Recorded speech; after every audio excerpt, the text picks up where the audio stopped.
पद से हम लोग संगठन प्रवचन ले रहे हैं। आज आगे का भाव लिख।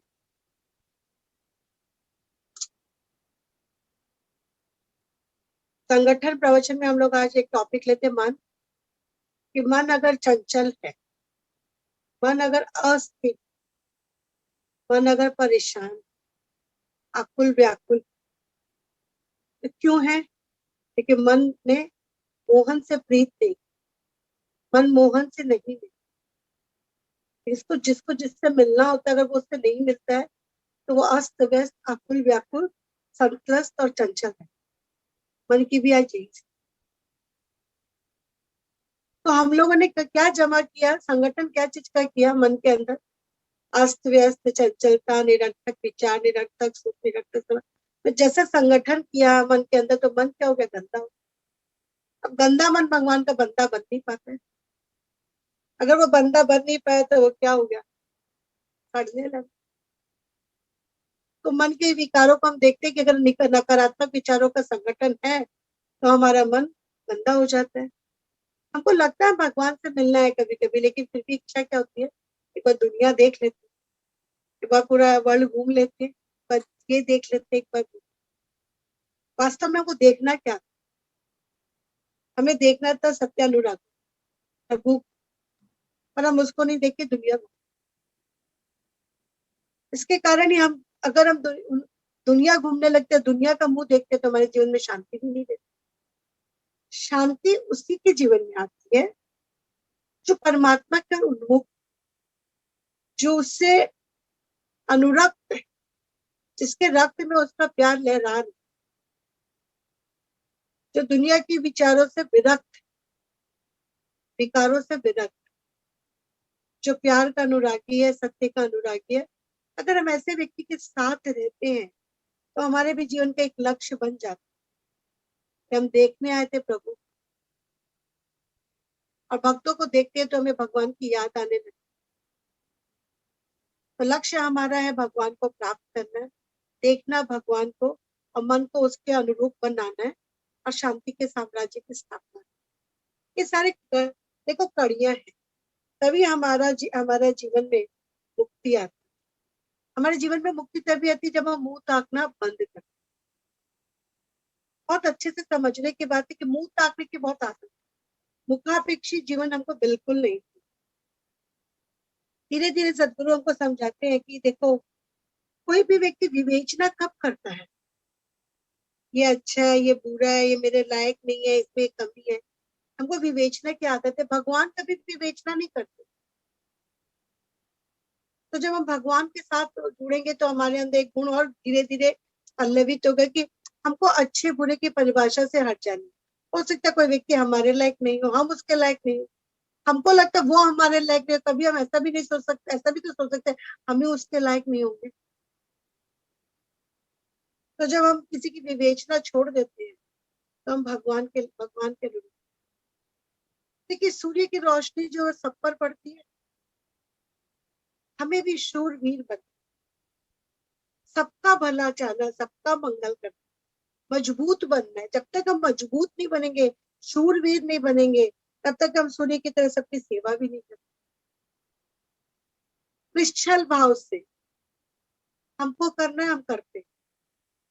हमको परमात्मा की कृपा मिली है, सबका मंगल हो, सबका भला हो, सबका कल्याण हो, हमको करना, हम करते। और हमको देख के जो हमारे मित्र होंगे वो भी करेंगे, वो भी काया के भाव से निकलेंगे, वो भी अपनी चमार बुद्धि छोड़ेंगे, वो भी कायर बनने से हट जाएंगे। चमड़े का भाव जैसे हट जाता है ना बॉडी लाइन से, वैसे हम माइंड के लेवल पे काम करते हैं। मन के धरातल का महत्व तो समझ में आता है, मस्तिष्क का मन समझ में आता है। फिर अच्छे अच्छे विचारों का जब हम पोषण करने लगते हैं तो हम देखते हैं जो हमारी वृत्तियां चक्कर काटती थी, वो वृत्तियां अब चक्कर नहीं। इसको बहुत अच्छे से समझेंगे। हमारा मन जो है हमेशा घूमता रहता है, कभी इसमें कभी उसमें कभी उसमें, इससे चक्कर ही काटता रहता है। देखिए, चक्कर काटना कब बंद करेगा? जब उसको कोई ठौर मिलेगा, ठिकाना मिलेगा। तो जब अच्छे विचारों का उसको पोषण मिलेगा तो फिर ये चक्कर काटना बंद कर देगा। तब हम देखेंगे हमारा जीवन बहुत शांत हो जाएगा, सुशील हो जाएगा, अच्छा हो जाएगा। और सत्संग जो हम कर रहे हैं, इसको हम सही समय के सही तरह से समझेंगे तो सत्संग करके भी अगर हमको परमात्मा के संग का अनुभव ही नहीं होता है, हमारा सत्संग करना तो व्यर्थ हो जाता है ना। अब हम नदी के किनारे बैठे हैं, स्नान भी कर रहे हैं, हवा भी ले रहे, फिर भी शीतलता नहीं, तो गंगा स्नान का कोई महत्व नहीं।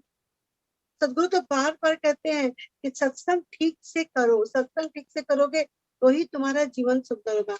हमारे पास देखिए सत्संग सदन है, माने जहां भी हम सत्संग करते हैं वो हमारा जो प्लेटफॉर्म है, और वहां अगर बलदेव की कृपा है हमारे साथ तो हमारा जीवन बदलेगा। कैसे बदलेगा? क्योंकि जिसकी कृपा के तले बैठे हैं उन्होंने कोई थोथा ज्ञान नहीं पाया, उन्होंने प्राप्त किया ज्ञान तपस्या से, त्याग से, अनुभूति से, ज्ञान से। इन चार चीजों को हम लोग को बहुत अच्छे से समझना है कि तपस्या की थी वो शमशान में पूरे पूरे दिन रात बैठते थे, तपस्या करते थे। उन्होंने सब कुछ का त्याग कर दिया था, किसी भी चीज में उनका मोह नहीं था। उनके अंदर परमात्मा की अनुभूति हुई थी, उनके अंदर आकाशवाणी हुई थी, और उन्होंने एक ज्ञान प्राप्त किया था कि भाव से भगवान को बहुत श्रेष्ठता से प्यार किया जाता है, प्राप्त किया जा सकता है। उन्होंने देखिए सदगुरु को कितनी श्रेष्ठता से अपने सारे जीवन की कमाई पल में दी। कोई पिता भी अपने पुत्र को सब कमाई नहीं देता है, बोलता है मेरे मरने के बाद तुम ले लो, और जीते जी नहीं बिठाता उसको अपनी गद्दी पे। देता भी है तो चेक साइन खुद ही करता है। कितना डिफरेंस है। सदगुरु जैसे पिता जो है वो पूरा का पूरा देना चाहते हैं। अभी तो हमारे अंदर सत्य का संकल्प होगा, हम तपस्या करें या नहीं करें, पर तपस्या का भाव, त्याग का भाव, अनुभूति का भाव, ज्ञान का भाव अगर हमारे अंदर कोई रख देता है। लेकिन सदगुरु ने अपने सत्संग में कहा है कि मैं अपने बच्चों के अंदर ज्ञात और अज्ञात से अपना भाव रख देता हूँ। तो बलदेव की अज्ञात शक्ति जो है ना हर समय कार्य करती है। ये हमारे को जानना बहुत जरूरी है कि उसकी अज्ञात शक्ति हर वक्त काम करती है। वो बल देने वाला देवता है हमारा। और जहाँ सत्संग सदन है और वहां उसकी वाणी की अगर बरसात होती है तो बोलते उसके बराबर तो कोई स्थान ही नहीं। निर्बल विचार वाले, कमजोर विचार वाले, दीनहीन वाले बलदेव की महत्ता को नहीं समझे, नहीं समझ सकते। जैसे पीतल और सोना में एक गरीब आदमी क्या पहचान करे, नहीं पहचान कर सकते, वैसे देव बलदेव सब नहीं पहचान सकते। हमें समझना होगा सब बात। जैसे कि देखिए, हाँ एक चना भाड़ नहीं फोड़ सकते हम लोग कहते हैं, लेकिन बहुत सारे चने अगर भाड़ में डाल दिया जाए तो असंभव भी संभव हो सकता है। रहीमन रहीमन उतरे पार, भार झोंक दे भाड़। ये बहुत सुंदर हमको दोहा लगता है। रहीमन उतरे पार, भार झोंक दे भाड़। भगवान रहीमदास जी कहते हैं वही उस पार उतरता है जो अपने भार को भाड़ में जान दो, जो होगा देखा जाएगा। देखो इस प्रॉब्लम को यही गिराओ। हम लोग प्रॉब्लम नहीं गिराते हैं, यहाँ पे एक बहुत सावधानी रखते हैं। भार झोंक दे भाड़ में, उसने भार को झोंका है। और हम लोग क्या झोंक देते हैं? उत्साह को, उमंग को, कर्तव्य को झोंक देते हैं। अभी निश्चित भी निश्चित, अनिश्चित भी निश्चित, तो हम क्या करते हैं? अपने अच्छे उत्साह, उमंग, एक्टिविटीज, कर्म जो होता है उनको त्याग देते हैं कि सब अपने आप होगा। नहीं, भार के समय हमें सोचना है कि भार त्याग दो। इस भार त्यागने पे हमें बहुत ध्यान देना है। और तब हम देखेंगे कि हमारा जीवन जो है, जैसे समुद्र में नदी मिलकर समुद्र बन हो जाए, एक एक बूंद से समुद्र बनता है, एक एक कण से, बालू के कण से ईंट बनती है, वैसे एक एक भाव से मानव से महामानव तक। अब आज हम आप लोगों को एक उदाहरण देके समझाएंगे इसमें बहुत अच्छा सा, कि हम लोग जो ये संगठन की बात कर रहे हैं, देखिए इसको हम एक रिलेशनशिप से आपको समझाना चाहेंगे। एग्जाम्पल रिलेशनशिप ले लीजिए, जो एक मोटिवेशनल रिलेशनशिप के माध्यम से समझाते हैं कि पति पत्नी है, एक दूसरे के साथ रहते हैं, लेकिन अभी रिश्ते में थोड़ी दूरियां है। क्योंकि पत्नी जो भी बात पति को बोलती है, पति कुछ जवाब नहीं देता है, इंटरेस्ट नहीं लेता। कोई जोक सुनाती है तो जवाब नहीं दे रहा है, कोई बच्चों की बात बोल रहे हो तो जवाब नहीं दे रहा है, कोई घर की बात बोलती है तो जवाब नहीं दे रहा है। तो पत्नी के अंदर क्या आ जाता है? चिड़चिड़ाहट, जिसको कहते हैं रेजिस्टेंस। पत्नी के अंदर एक रेजिस्टेंस फीलिंग आ जाती है। पहला पॉइंट आ जाता है कि पत्नी के अंदर वो अपने कोई भी मनोभाव को व्यक्त करती है और उससे सही तरह का प्रतिक्रिया, सही तरह का जवाब न मिलने से उसके अंदर एक चिड़चिड़ाहट पैदा होती है, जो बहुत कॉमन है, जो सबके अंदर होती है कि इनको कुछ भी बोलो ये तो सुनते ही नहीं, अपनी ही करते हैं। एक रेजिस्टेंस पैदा हो जाता है। अब इस रेजिस्टेंस के कारण क्या होता है, हमारे अंदर एक क्रोध की भावना चलने लगती है।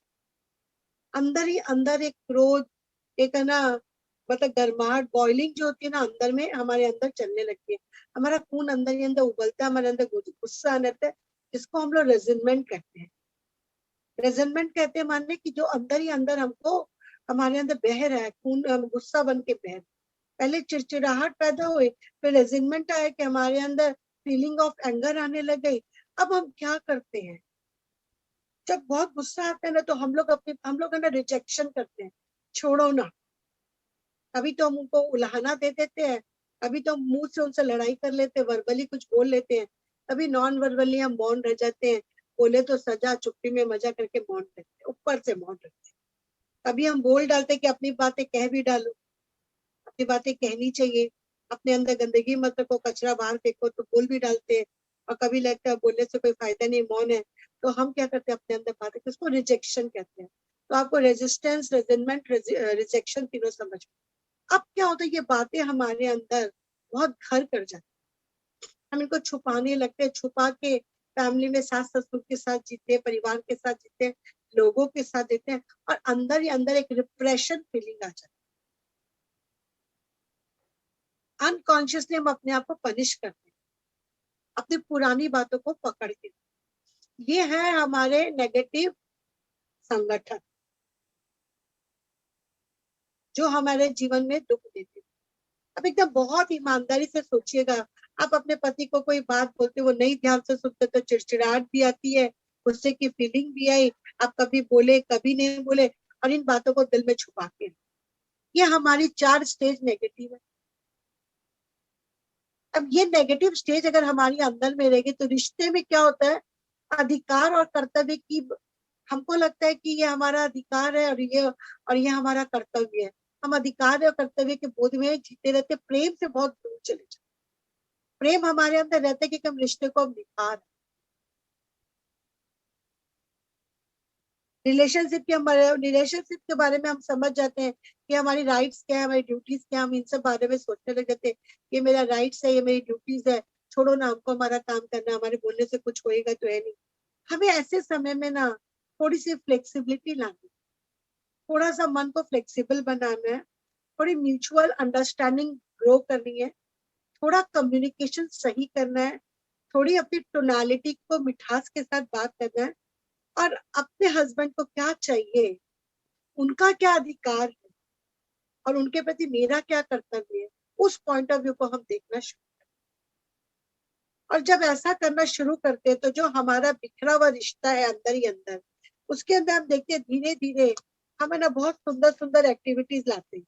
पैसिव नहीं होते, हम थोड़े एक्टिव होते हैं, थोड़ा सजना संवरना शुरू करते हैं, थोड़ा अच्छा खाना बनाते हैं, थोड़ा स्पोर्टिंगली बात करते हैं, थोड़े एक्टिव होते हैं, ताकि कहीं लाइफ में कोई चीज मिसिंग हो गई है तो फिर से उसको किया जाए। और उसके बाद हम देखते हैं कि जो हर रिश्ते को फॉर ग्रांटेड ले लेते हैं कि अब तो ये हमारा ही है, हम रोज सुबह को एक गुड मॉर्निंग करके एक हक जरूर दें। एक गले मिलना हमारा बहुत जरूरी है, इससे हमारे रिश्ते फिर से रिन्यू होंगे। हम कभी भी थ्रेटनिंग नहीं देंगे कि हमारे बहुत है, अगर चली जाऊंगी ना वापस नहीं आऊंगी, जो औरतों की आदत होती है, मैं घर छोड़ के जाने वाली। थ्रेटनिंग हमको कभी भी नहीं देंगे, और कभी भी ये बात नहीं बोलेंगे कि हम तुमको छोड़ के जा रहे। तो देखते हैं कि धीरे धीरे क्या होता है कि हमारे रिश्ते जो है अट्रैक्टिव होने लगते हैं, अच्छे होने लगते हैं, हम वापस से रीएसोसिएट हो जाते हैं। तो हम बुरे की 4 कड़ी को लेते हैं तो हमारे रिश्ते बुरे हो जाते हैं। ये भी मन के ही खेल है। जब बुरे की 4 कड़ी को लिए तो मन बुरा हो गया, रेजिस्टेंस को लिए, रेजिनमेंट को लिए, उसके बाद रिजेक्शन को लिए, रिप्रेशन को लिए। अगर ये 4 पॉइंट लेते हैं तो हम देखते हैं हम नकारात्मक जिंदगी जीते हैं। और अगर हम सकारात्मक रिश्ते को बनाने के लिए थोड़ी टोनालिटी को अच्छा करते हैं, थोड़ा कम्युनिकेशन अच्छा करते हैं, थोड़ा फ्लेक्सिबल बनते हैं, थोड़ा म्यूचुअल बनते हैं, हर कार्य की एक्टिविटी को अच्छा कर रहे, हक कर रहे, गुड रिलेशनशिप मेंटेन कर रहे हैं, और कभी भी नहीं बोल रहे मैं तुमको छोड़ के चली जाऊंगी, और बार बार हर रिश्ते के अंदर अच्छा विजन, अच्छा ऑडियो और अच्छा काइनेस्टिक डालते हैं, तो हमारे बिखरे हुए रिश्ते भी वापस से अच्छे हो जाए। अगर हम सत्संग में संगठन समझ रहे हैं तो सबसे पहले हमारी फैमिली लाइफ में जिससे भी हमारा रिश्ता अच्छा नहीं है उससे हम अपना रिश्ता अच्छा, अगर घर में रिश्ते अच्छे नहीं रहेंगे ना तो उनकी वाइफ आपको बहुत डिस्टर्ब है। जब संगठन ही करना है तो अच्छी चीजों का संगठन कर लो, थोड़ा लचीले हो जाएंगे, थोड़ी मीठी बात करेंगे, थोड़ा झुककर बात करेंगे, थोड़ा सामने वाले को समझेंगे। यही तो हमारे गुण है। सबको गले लगा कर चलेंगे तो कितने सारे गुण अगर आप अपने अंदर गुणों का संगठन कर लेते हैं तो आपके रिश्ते अच्छे बनने लग जाते हैं। तो हमें हमारे हर रिश्तों को झुककर मिटकर, यही हमको शरणागति लेनी है, झुककर मिटकर भी अच्छे बनाने हैं। अगर हम अच्छे बना देंगे तो फिर से लहर आने लगेगी। फिर हम नदी के किनारे अगर बैठे हैं तो हमको किनारे में पानी में पाँव भी अच्छा लगेगा और स्थान भी अच्छा लगेगा, और हमको पता है कि हम धीरे धीरे अपने रिश्ते को उस जगह ले जा रहे हैं जिस जगह हमको ले जाना चाहिए। तो सत्संग करके अगर जिंदगी में अच्छे विचारों का संगठन ही नहीं करते हैं, जिंदगी सुविचार सद्भावना से नहीं सजाते हैं, तो फिर हमारा संगठन जो होगा वो ज्ञान प्रधान होगा। इसमें ये करना चाहिए और इसमें ये नहीं करना चाहिए वाली बात खाली बात होगी। लेकिन हम अगर ऐसा कर लिए कि है ना, चिड़चिड़ाहट को ओवरकम किए, क्रोध की भावना को ओवरकम किए, तेरी मेरी बोलने से ओवरकम किए, और अंदर में जो इतना कचरा छुपा रखे थे उसको शांति से मेडिटेशन से वॉश आउट किए और अपने अच्छे स्वभाव को सामने खड़ा किए, तो जिंदगी में अगर हम सही चीजों का संगठन करते हैं तो ये गठबंधन जो है, हमने पहले प्रवचन में बोला था, गठबंधन में वर और वधु का गठबंधन होता है। वधु अपने वर के साथ जाती है लेकिन उसको ये नहीं पता होता है रिश्ते निभाने के लिए उसे कितना उसके मन को मिटाना। तो यही सब गुण हैं हमारे।